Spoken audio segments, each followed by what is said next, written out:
conversations. The Last of Us is a new original series from HBO based on the critically acclaimed video game of the same name. This game was made by the studio Naughty Dog and originally released in 2013.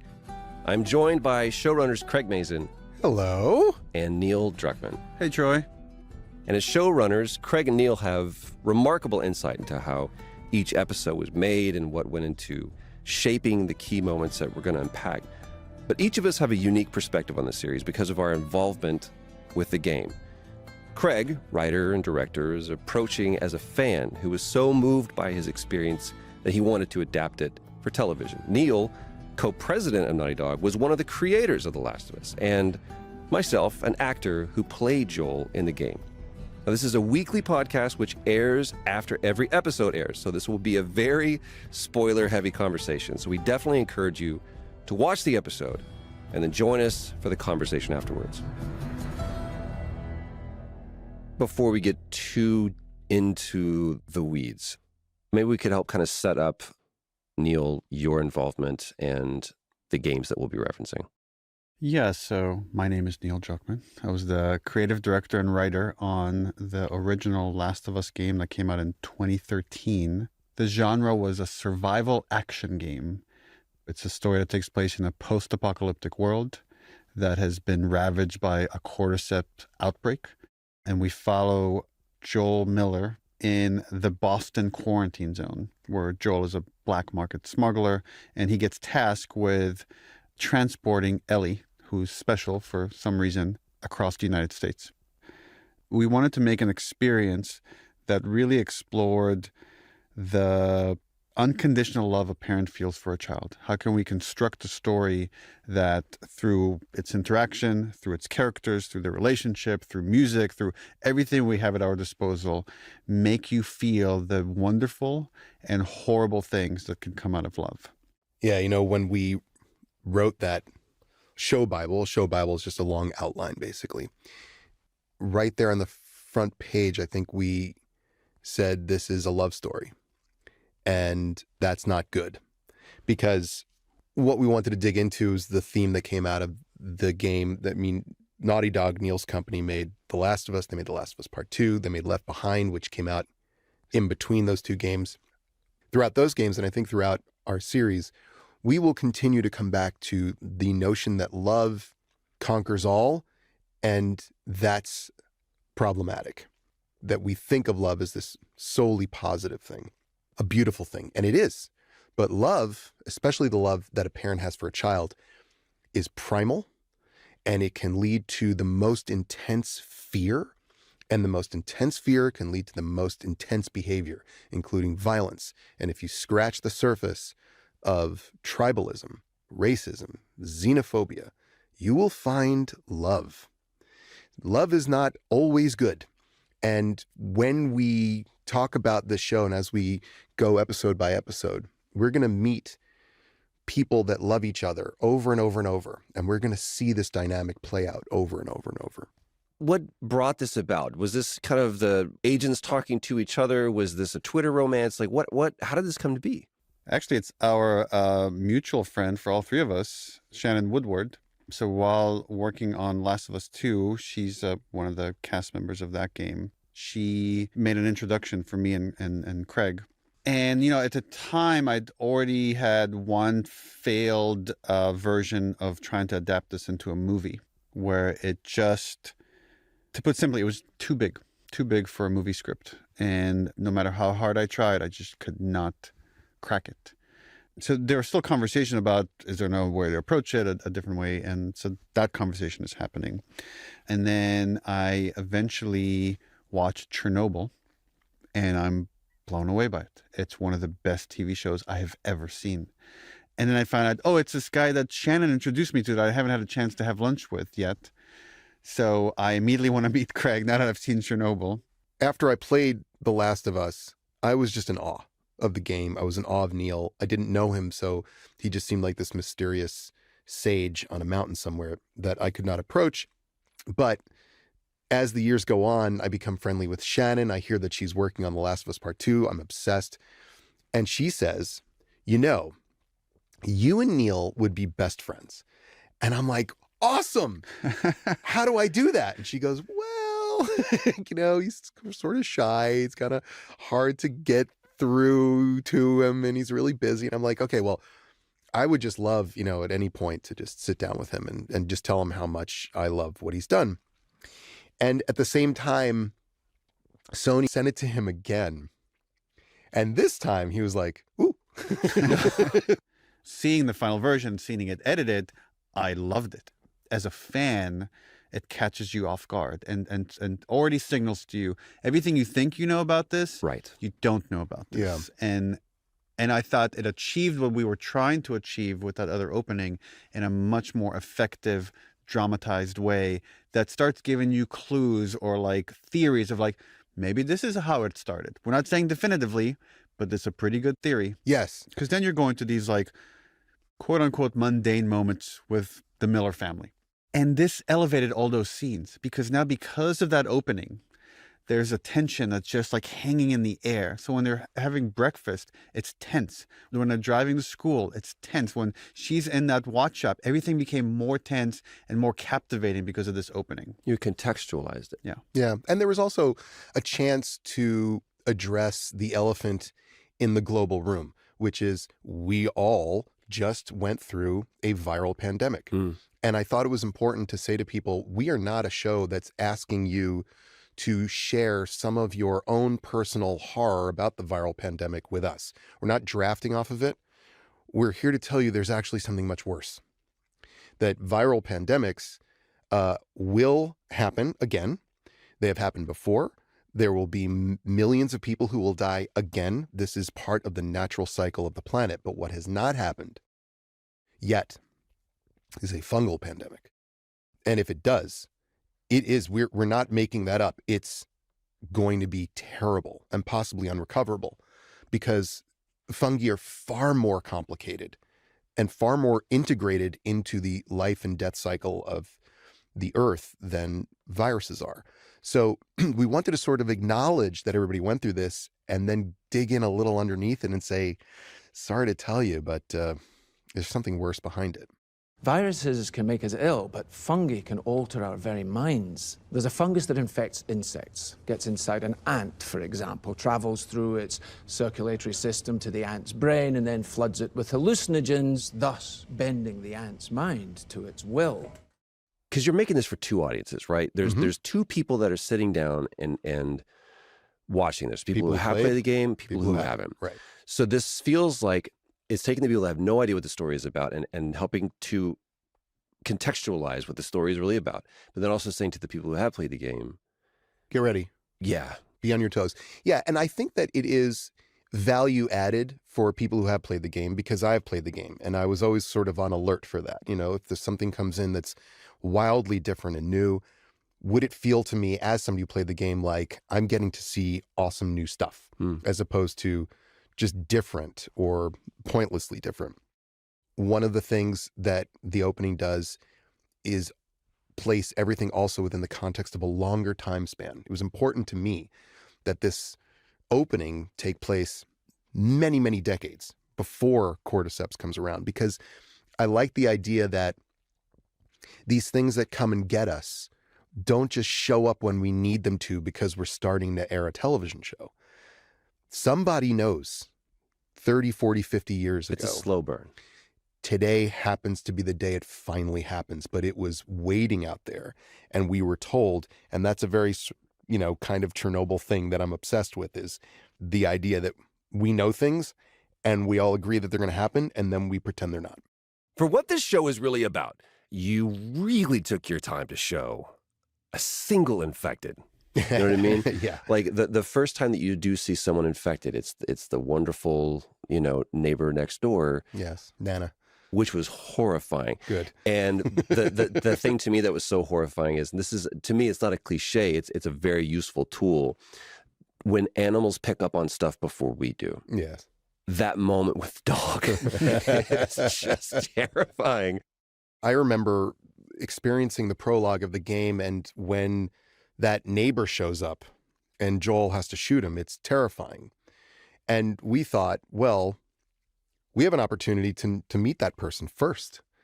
if you know somebody and you see them smiling and talking to you, and then you see what they look like, it's that much more scary. And then the question is, well, what's scarier than a middle-aged next-door neighbor guy? How about an incredibly elderly person who can't even move? Right. Because once the fungus gets inside, we like the idea that it could just simply root around whatever had gone wrong in your brain and led to catatonia or Parkinson's or any of these kind of neuromuscular disorders, and essentially started to animate her again. That seemed the scariest of all. There's a contradiction of like the infected being beautiful and incredibly scary at the same time. And here's the weird contradiction of like, it's fixing her. Yeah. Right. It's fixing what's broken inside of her. Right. But it's taken her mind with it. Yes.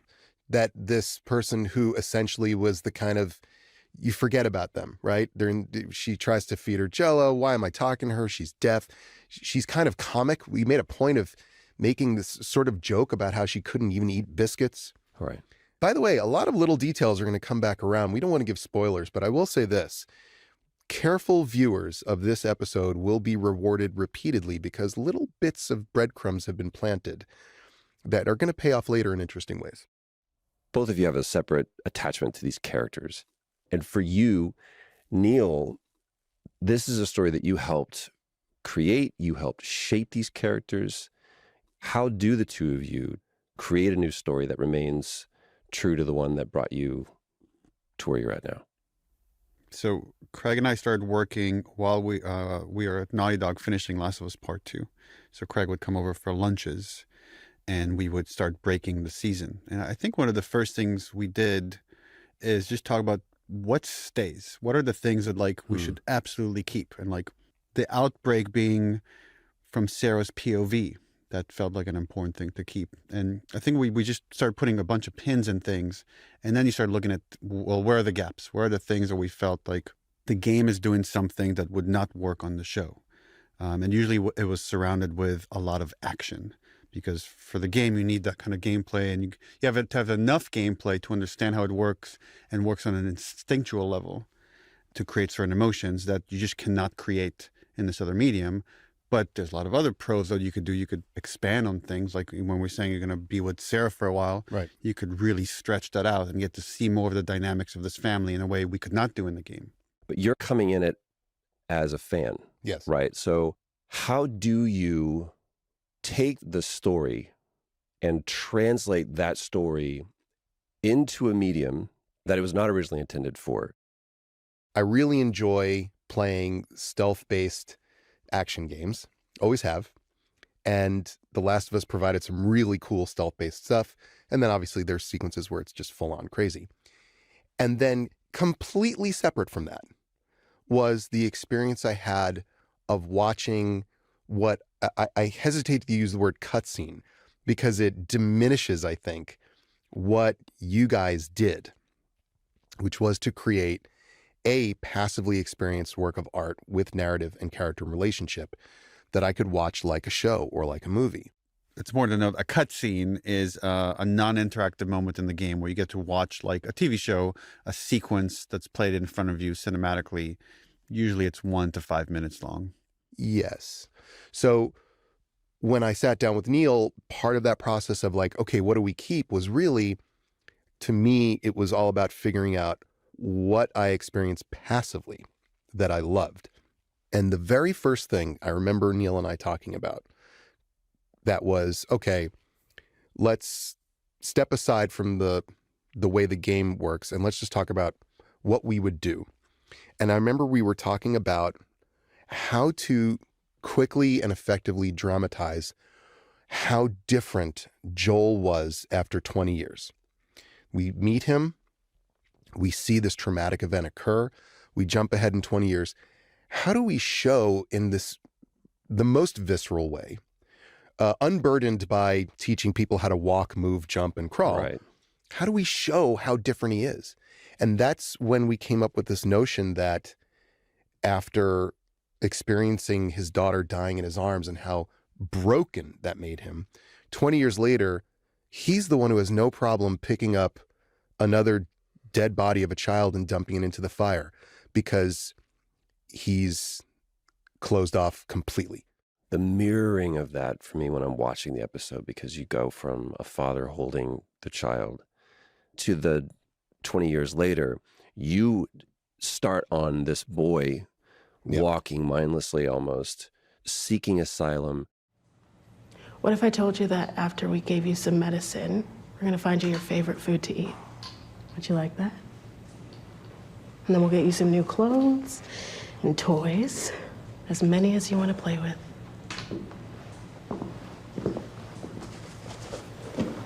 It's just a little needle. It's okay.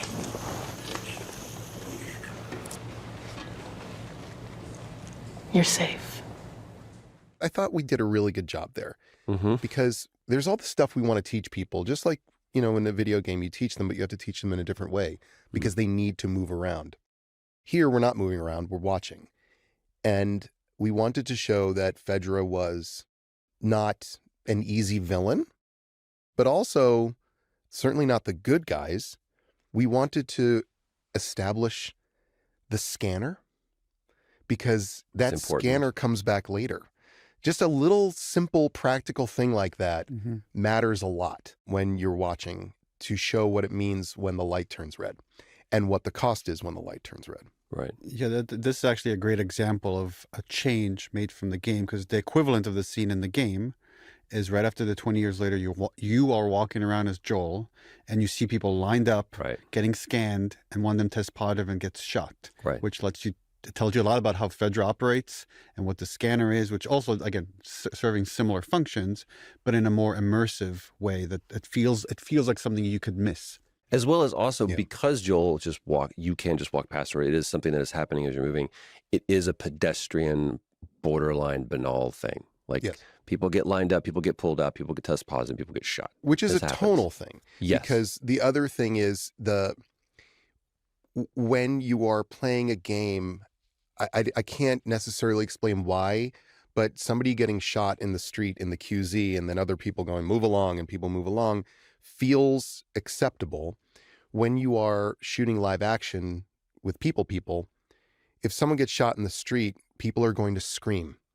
And there's going to be blood and brains and horror, and it's upsetting, and children are going to cry, and people are going to run. It's just a different thing. So we have to start to think also about violence, because violence in video games is far more palatable, I think. Yeah.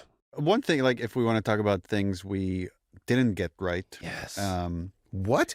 Yeah. This episode 1 used to be episode 1 and episode 2. That's right. 100%. So like it used to just end on the 20 years later and seeing the kid and seeing Joel throw the kid in the fire.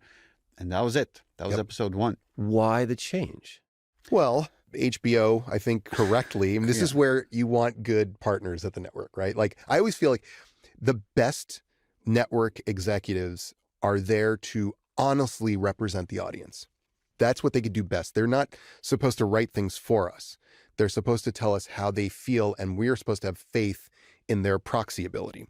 And in this case, our proxies there, Casey Bloys and Franny Orsi, were saying, it's not necessarily going to make me want to come back, right? Like the whole season, the whole story of The Last of Us is about Joel and Ellie. Well, if we only get like a little glimpse of her at the end of episode 1 and we don't bring them together and we don't understand their journey, and it just ends with a kid dying and then another kid dying and then credits, people may just not want to come back. And it was important for them because they love the show. Right. And they were like, it will hurt all of us in our hearts if they don't want to come back. And in hindsight, the feedback makes complete sense. Yeah, they were right. Right, because like we had a version where we ended on Ellie and looking out the window and you see that she's changed. You're like, oh, there's a mystery here, but like we haven't established why you should care about this kid. We care about this kid because we know where this journey is going, how important this kid is. And it's like, I remember when I worked on the game, this was always like a test for people. I would be like, what's the inciting incident? And they'd be like, oh, when Sarah dies, obviously. I'm like, nope. It's when Joel runs into Ellie. That's the thing that changes his life. Right. And I'm like, oh, we didn't get to that moment. We have to get to that moment. That's the start of this journey. Yeah. So that's why, again, in hindsight, that feedback makes complete sense. And the episode is so much better for it. Yep. I mean, the plot of our show, obviously is going to relate very closely to the plot of the game. And if you want to boil the plot of the game down to its simplest, it's man takes girl from A to B. I could even, the log line is, I need a battery. Right. Well, that's the thing. So the question is, like, we really did in the game, because you're spending so much time in the beginning learning how to play, the game could not put plot on you. If they put a bunch of plot on you, it would have felt like, oh my God, but I'm still learning how to duck. I'm still learning how to listen and throw a bottle. We didn't have that constraint. And we felt it was important to create an urgency for our protagonist that was not at all connected to Ellie. That meeting Ellie was something that interrupted this urgency. Right. And that urgency, which in this case it was sort of a simple invention, but I think it works pretty well. He talks to Tommy via this, we created this kind of like, network of ham radio operators, which made sense to us. It felt realistic. And Tommy and he would exchange messages, and he hasn't heard back from Tommy in 3 weeks, and he's panicked and he needs to go save his brother. And that in and of itself is an interesting thematic choice for Joel that gets paid off. But in his desire to get a truck battery, to put in a truck, to be able to drive, to get out to Wyoming, he gets thrown into the path of this, essentially this crime that occurs between Robert and Tess and Joel. What do you want? I want you to forget this ever happened. Done. Don't do that. What? It's just a truck battery. I paid you for it, you sold it to someone else, and you spend my money. I mean, you think I've never done shit like that? My guys fucked you up. Yeah, so discipline them. You cut off her finger or whatever the fuck you want. I don't care, they're your fucking guys. From the onset, you have different characters. Robert is different. Yep. Tess is different. Tess is different. Yep. Of course, who's played by Anna Torv. There's a hardness to her that really, really speaks to this version. Yeah. There was one moment that we have in the game where you can see that Tess is the one who's leading Joel and Joel is the muscle. Mm-hmm.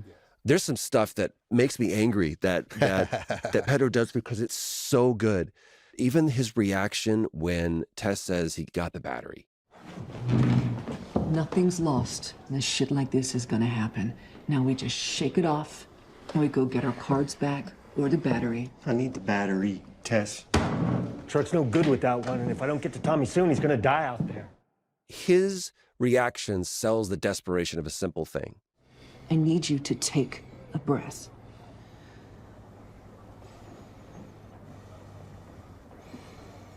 Who'd he sell it to? Don't know. Well, where is he? Don't know. Yet. But we're gonna find out quietly. Understand? No, I promised Robert that you wouldn't hurt him. But I would very much like for you to hurt him.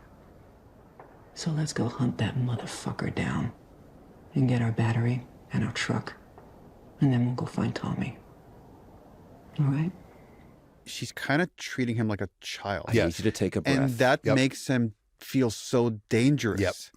And I love that. I love that dynamic between them. Like, she's one of the few that can control him. She's I'm like so glad you the said Joel that. whisperer. It's that scene was Anna's first day. Oh, Jesus. And I was directing, and she was very kind of like anxious and hyper, and she kept telling me, this is just first day Anna. It's first day Anna. And I thought, well, first day Anna is pretty damn good, because she nailed exactly what Neil's talking about.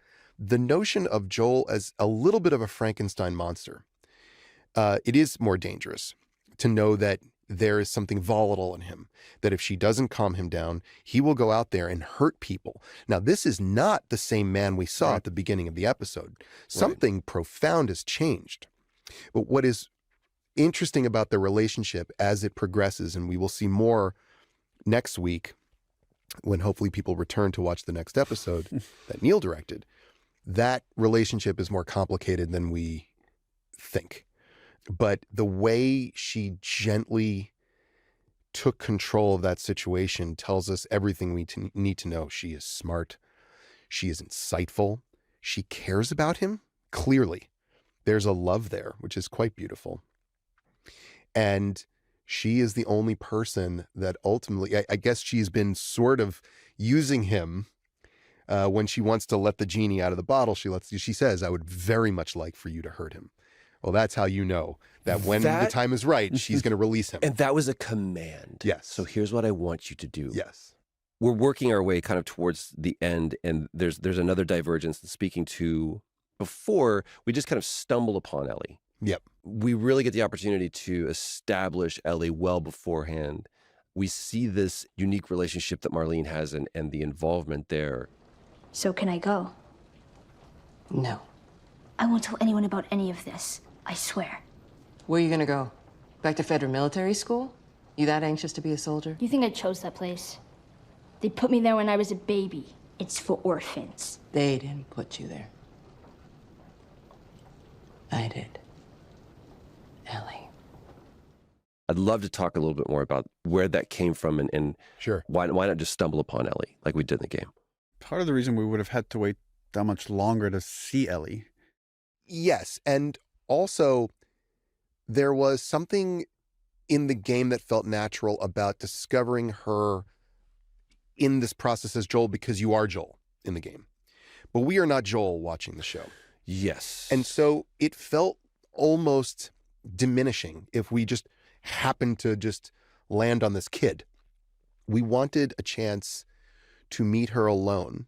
And we also thought we had an opportunity to explain something interesting that Neil couldn't have done in the first game because he hadn't done Left Behind yet. Talking about Riley. Yes. So here's the sudden. So what happened to Ellie? And who's Riley? And why was Marlene the person that found them? And also, how does Marlene even know her name? And what does this mean that Marlene put her there? There's this rich history that we are hinting at that will become perfectly plain and clear as the season goes on. And the relationship between Ellie and Marlene in the game was sort of like, look, just take this kid. I need you to take this kid. It's important. Here you get the sense that Marlene has this profound connection to Ellie, which will be something that we're going to pay off and pull on quite a bit later on. One of the biggest changes between the game and the show is the game is hardcore. That everything you're experiencing, everything you're seeing is either completely from Joel's perspective, Ellie's perspective, or for a tiny bit Sarah's perspective. Right. That's it. In the game, Tess tells you that she got jumped by Robert's men. Here you get to see it. It's hinted at in the game that there's a romantic relationship between Joel and Tess. And here we see her crawl into bed with him. Like, again, we don't explicitly say it, but it's like, it's pretty much there. Right. You know that at some point, Marlene found Ellie and she found out under particular circumstances. Here you get to see more of that, of like, okay, how was she held? How did they decide to eventually leave with her? Like, you're coming into the game post all those things. Here we get to dramatize and see them. So in a way, this is doing, like, it's making the game richer because these events that are referred to offhandedly, you get to experience what they were like. The way the Fireflies show up in this series is very different than the game. So let's talk about the Fireflies for a minute. Well, I would drive Neil crazy with my questions. I mean, I would. Like, okay, how do you join the Fireflies? How do they know who to trust? How many are there? Where do they live? Is there one building? Is there multiple buildings? How What are do they they do painting every day? graffiti inside of here if they exist outside? All of these questions, I'm constantly asking these questions. Often I can refer to facts. Like, for example, we had some information of how Riley was recruited. So we could talk about that. I'm like, and then I would tell him, here are things we've talked about while making the game that never made it into the game. So this was our thinking. This was our internal logic. And here are actual facts of what we saw in the game. So whenever we would lean into the facts. And then whenever there was a chance to elaborate or make something even more grounded, we would jump at that opportunity.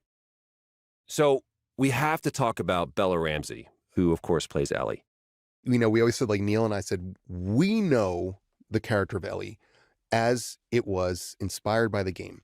We have put that into the page. We are going to put that into our actors as we direct. They will perform. They don't need to play the game and see it. They probably shouldn't. And yet they just had Ellie-ness. That combination of wisdom and sass and fear. You guys go out there a lot? I guess. When was the last time? Maybe a year. What's it matter? But you know where to go. So we're gonna be okay.